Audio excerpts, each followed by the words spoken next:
She has no three cords. Yes. Yes, sir. Medial cord, lateral cord, Posterior. Now you start from Branches. lateral cord, branches of the lateral cord. You are going to do the brain, you will provide that. No, sir, it's okay.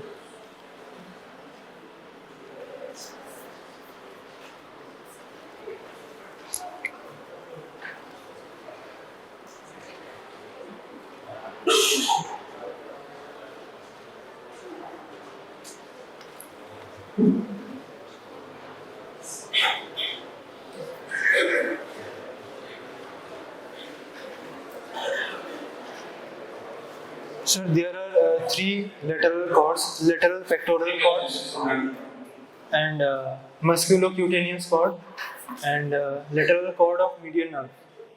Lateral root of medial nerve. Lateral root of median nerve. And Three branches. Alright. That now gets the cranial muscle. What is the name of the branch? Or you wish to mention here that particular nerve gets the cranial muscle. What is the name of the branch? Lateral root of median nerve. That is, what is the name of this muscle? What is the name of this muscle? Pectoralis major minor. So there is lateral pectoral nerve. That nerve which that is lateral pectoral nerve. So lateral cord gives off lateral pectoral nerve, musculocutaneous nerve, and lateral root of the median nerve. You draw lateral pectoral nerve. Very draw. So this is lateral pectoral. Musculocutaneous. Lateral pectoral nerve. How you So three branches are here. Three branches and three branches. Yes, sir. Lateral gives you three branches. So three branches are here. कहाँ तीन branch? तूने जो draw किया, तीन branch draw किया, कहाँ है वो?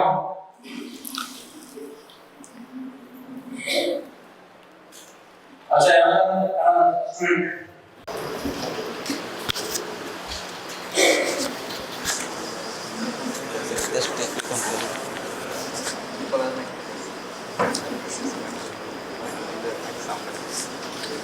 Right?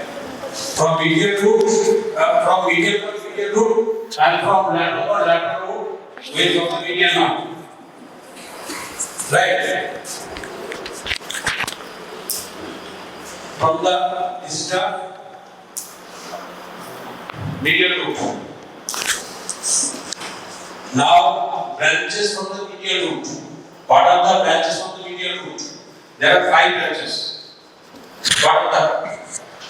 Number 1, medial pectoral nerve. This is medial pectoral nerve. Then medial cutaneous nerve of the arm. Medial pectoral nerve. This nerve pierces what structures? It pierces pectoralis minor, not pectoral fossa. It pierces pectoralis minor and supplies both pectoralis minor as well as pectoralis major. Lateral pectoral nerve also supplies 2 muscles, pectoralis minor and pectoralis major. Now, medial cutaneous nerve of arm. Medial cutaneous nerve of the arm. It serves the medial aspect of the arm. Cutaneous nerve, so sensor subject. So it supplies no muscle but sensor subject upper part of the arm, medial aspect of the arm. It has one important characteristic, that is, there is a nerve which is coming from the intercostal space. Second intercostal nerve gives off a branch that is known as, what is the name of that nerve? This nerve, which is the lateral branch of the nerve, generally lateral nucleus branch of the intercostal nerve, what happens? It comes out and gives up two branches anteriorly and posteriorly within the intercostal space. But here that nerve goes towards the axillary fascia and meets with the medial pectoral nerve. Right? And it supplies the medial aspect of the arm. Now medial region of the forearm. Eta holo medial cutaneous nerve of arm. Another medial cutaneous nerve of forearm. Medial cutaneous nerve forearm. And terminal division. What is the terminal division? Terminal division, actually it has also given this branch, so it will be continued as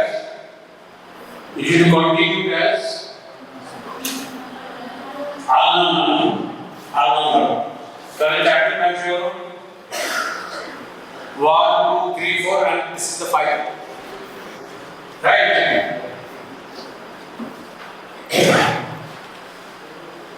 Now posterior cord. Posterior cord also gives us 5 branches. What are they? What are the 5 branches of the posterior cord? Upper subscapula, thoracodorsal, lower subscapula, and 2 terminal division, that is radial and nerve to lattice. axillary. Radial and axillary. 4 5 branches. Right? From this is upper trunk. From upper trunk, 2 nerves comes out. 2 nerves come out, and one is suprascapular. Upper suprascapular. Suprascapular and one nerve to subclavius. And nerve to subclavius. This point. What is the name of this area? Arms point. Very important point, arm point. If this arm point is excessively stretched, I have already mentioned how it can be stretched.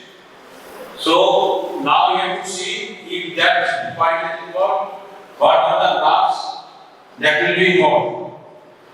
And those nerves which are injured, you should consider the muscles. Which muscles are supplied by these nerves? All muscles will be paralyzed, and we call arch palsy. After arch palsy means the hand lies by the side of the arm, and this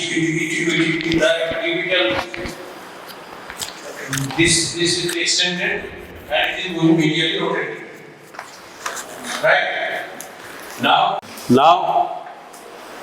number 1, the muscles which are involved. Number 1, Deltoid. what is the name of this muscle?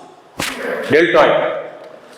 Then muscles of the front of the arm, brachialis and biceps brachii, brachioradialis, and suprascapular nerve to subclavius.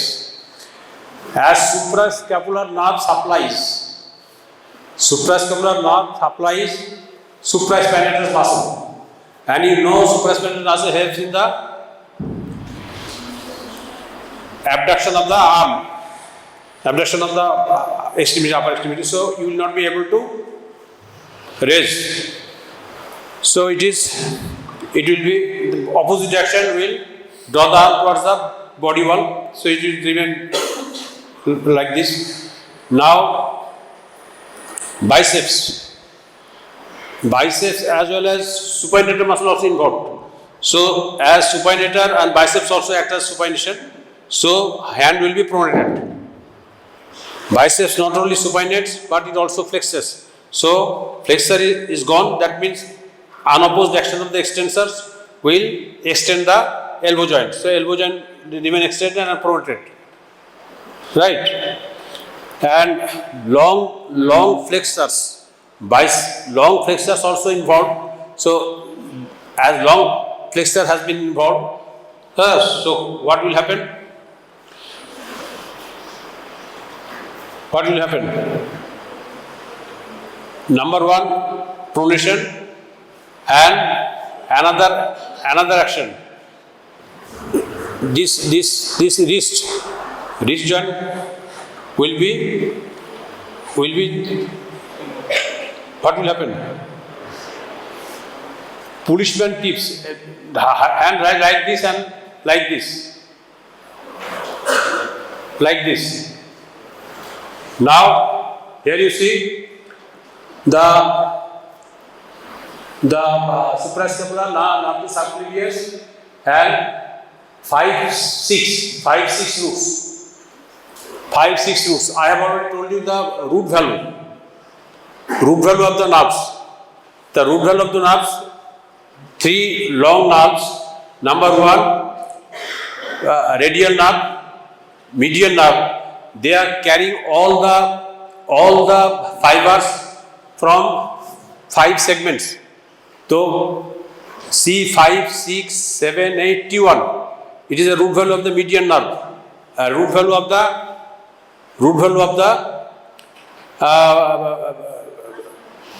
nodal nerve, median nerve, and radial nerve. Radial nerve also carries same 5, 6, 7, 8, T1. Ulnar nerve only. Here you see ulnar nerve. Ulnar nerve carries C8, T1, and also it carries C7 fiber. So ulnar nerve root value C7, 8, T1. And upper branches from the lateral cord. Their root value will be 5, 6, and 7. 5, 6, 7. So musculoskeletal of the arm 5, 6, 7. Lateral pectoral nerve 5, 6, 7. And this cord also carries 5, 6, 7. And from here it is coming C8, T1. So median nerve will carry 5, 6, 7, 8, T1. Right? So these are the now another condition that is called Klumpke's paralysis. What is Klumpke's paralysis? Klumpke's paralysis involves the lower trunk. Mainly lower trunk carries the ulnar nerve. So ulnar nerve supplies what muscles? Mainly the small muscles of the hand. And it happens if there is excessive stretching between the upper limb and body wall. This angle. If it is excessively stretched, then there will be Klumpke's paralysis. And if this angle is stretched, there will be arch paralysis. Suppose one person is falling from tree. If he suddenly grasps one branch, there will be excessively stretching this angle, so it will form the Klumpke's paralysis. Klumpke's paralysis means small muscles of the hand will go, and small muscles of the hand, what it supplies?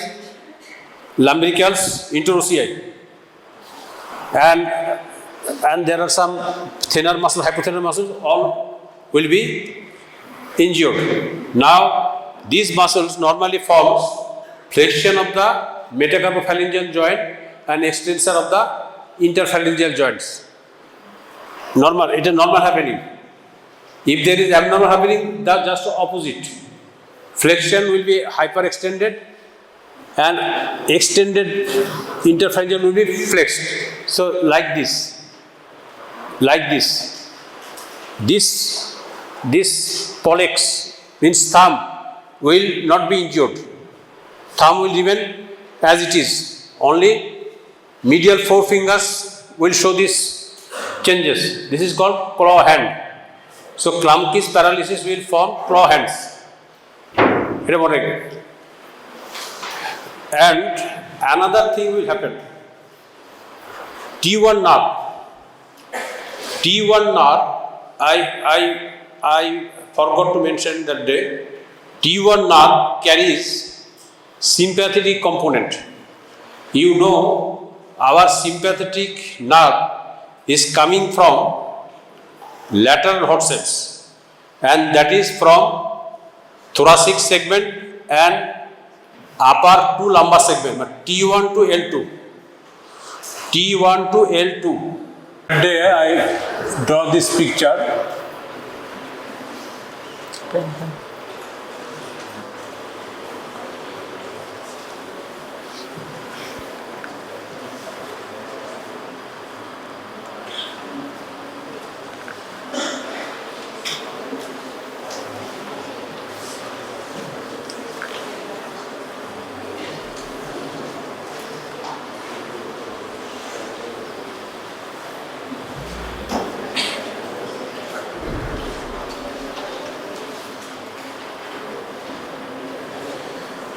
This is a cross section of a spinal cord. These are the anterior horn cells, posterior horn cells. Right? Posterior horn cells, from their nerve root comes. Here you will get a ganglion, that is dorsal root ganglion. From here it comes, and this nerve is mixed spinal nerve. Right? Here is also drawing.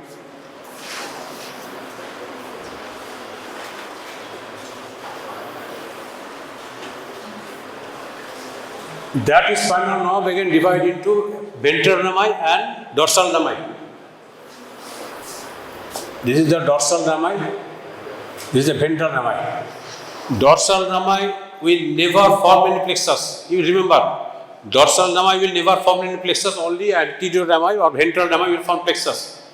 All the plexuses, cervical, brachial, lumbar, sacral, all plexus are to be formed by the ventral nemi. Now, suppose it is, I have section at the level of the T1. So we know from T1 to L2, sympathetic nerve comes out, and sympathetic nerve comes out from lateral horn cell. This is the lateral horn cells. Now this, I am drawing a sympathetic nerve. It will come out. मुझे दे हाँ बस ना हमें तो काला अन्य काला नहीं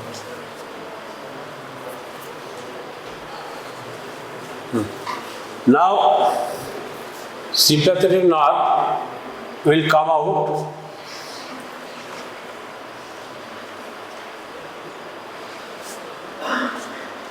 it will accompany the anterior root and will go there. From here, there are two sympathetic chain.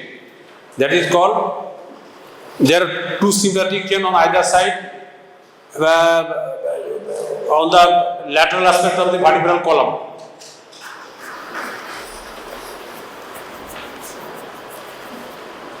I am drawing on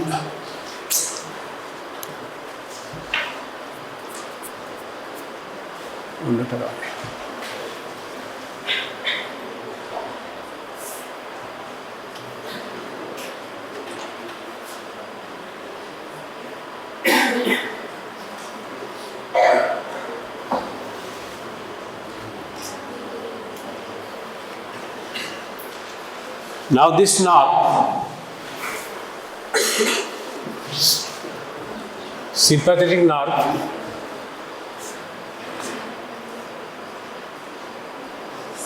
will enter here and it may either make synapse there or may not make synapse. That synapse may be done either above or below or at the same level. Now, after synapsing, postganglionic fiber, it is called preganglionic fiber. It is the sympathetic ganglion, so it is preganglionic fiber. Preganglionic fiber. I am drawing now postganglionic fiber like this.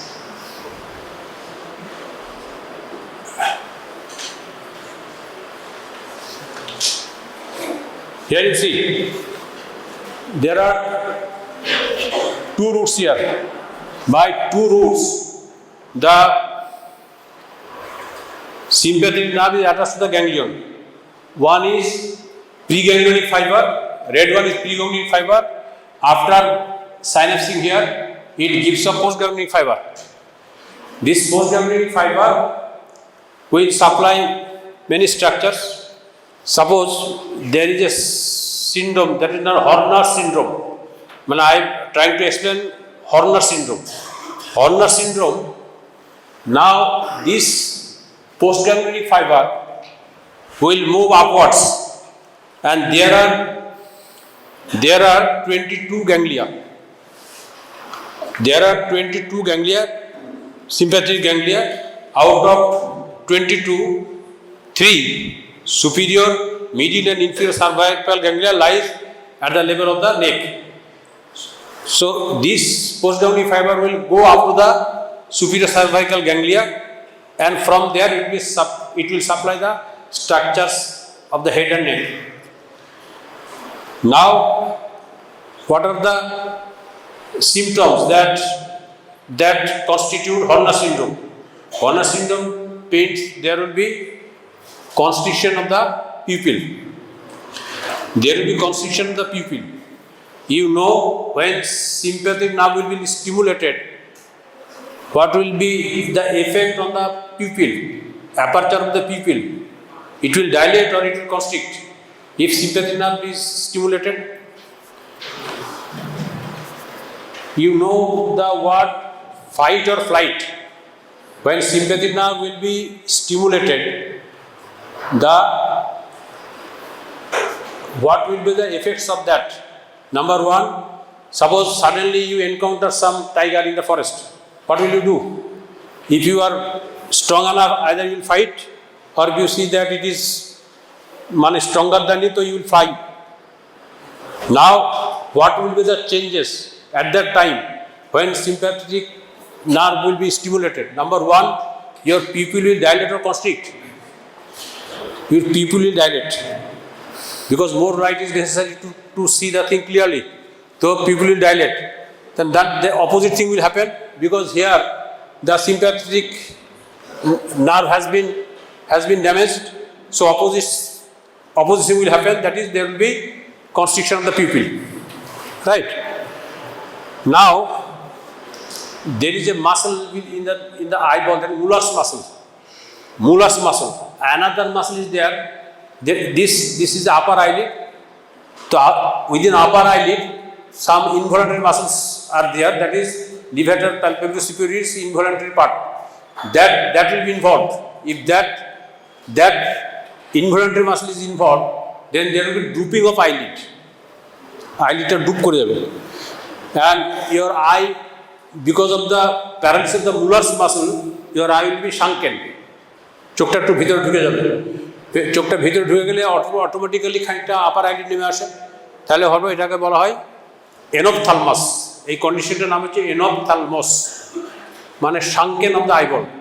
তাহলে একটা নাম হলো তোর constriction of the pupil, এটাকে medical আমরা বলি miosis, and sunken of the eye, that is এনপথ্যালমাস।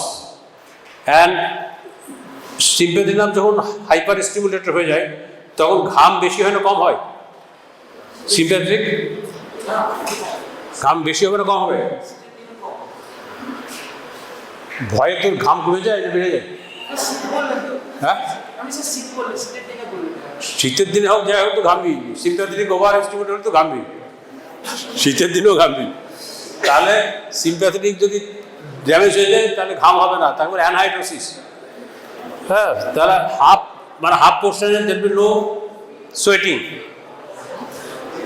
এইগুলো হচ্ছে তো কি বলে ওই হর্নার সিনড্রোমের আর কি। তাহলে একটা হলো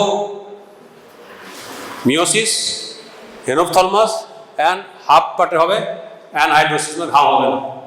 এই হচ্ছে তোর হর্নার সিনড্রোম, বুঝতে পারলি? তাহলে এই ব্রেকিয়াল প্লেক্সাসে যখন ক্লামকিস প্যারালাইসিস হবে, and if when this root will be involved, T1 also carries sympathetic fiber, so there is a chance of developing Horner syndrome. Hello?